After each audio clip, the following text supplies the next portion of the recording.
Welcome to the third installment of the series, The Best on the Internet, where I test popular online recipes to figure out which one is best. This time we're tackling one of my favorite foods, pancakes. There are 5 different recipes that are going head to head. Top YouTube result, Tasty's fluffiest pancakes you'll ever eat, Food Wish's best old-fashioned pancakes, King Arthur Baking's simply perfect pancakes, Maddie Matheson's fluffiest pancakes, and finally, the pro-level recipe from Epicurious's 4-level series. That's a lot of flippin' pancakes, so we better get going.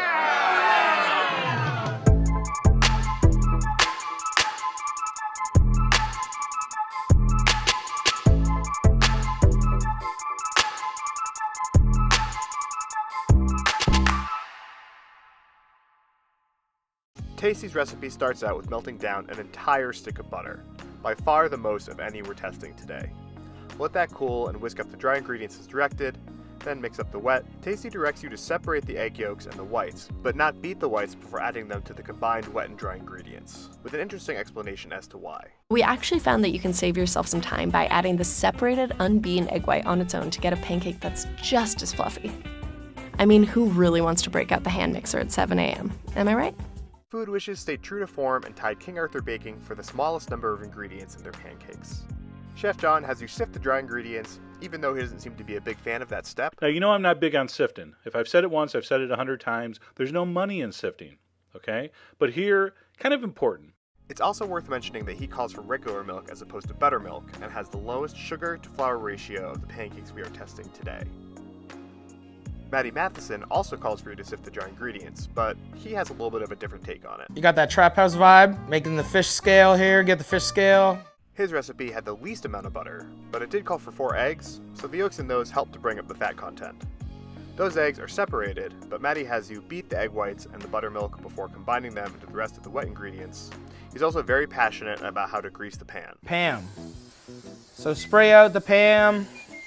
All you YouTube trolls probably gonna comment on how much Pam I just put in the pan. Fuck you, how about that? King Arthur's ingredient list is pretty similar to Food Wishes, with baking powder being the only leavener and the use of regular milk, not buttermilk.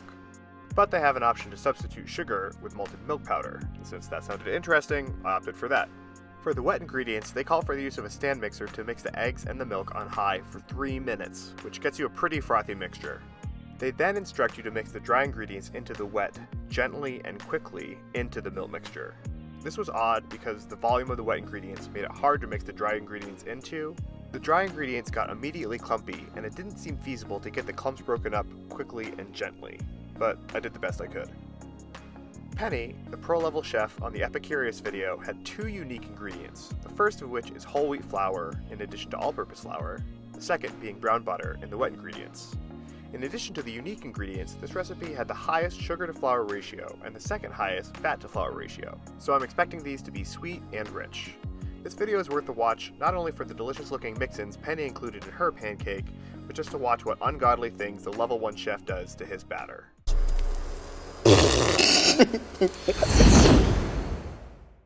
Okay, so we have made a lot of pancakes today. We got through it, and we're just gonna get started here. Starting with the Tasty recipe, this was the top YouTube result. This was also the top YouTube result on the brownies episode, and it won. So I'm very curious.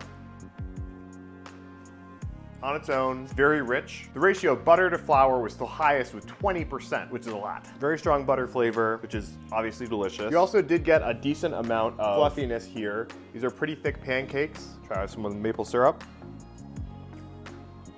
Next is Food Wishes. I actually got a little bit of a fluffier pancake. That might just be because the fact that it had the most baking powder out of any of the pancakes. We also sifted the dry ingredients, which probably helped as well. Beautiful fluffy texture. Not as much flavor though. Of course, if you dip it in maple syrup like I'm doing now, it is wonderful. Quite delightful. All right, Maddie Matheson's pancakes. If you look back at the actual video that Maddie Matheson did, compared to the written recipe, there are a few discrepancies, namely his measured ingredients. Like 5 key bumps. But just for scientific purposes, I decided to go with the written recipe and just how it was done.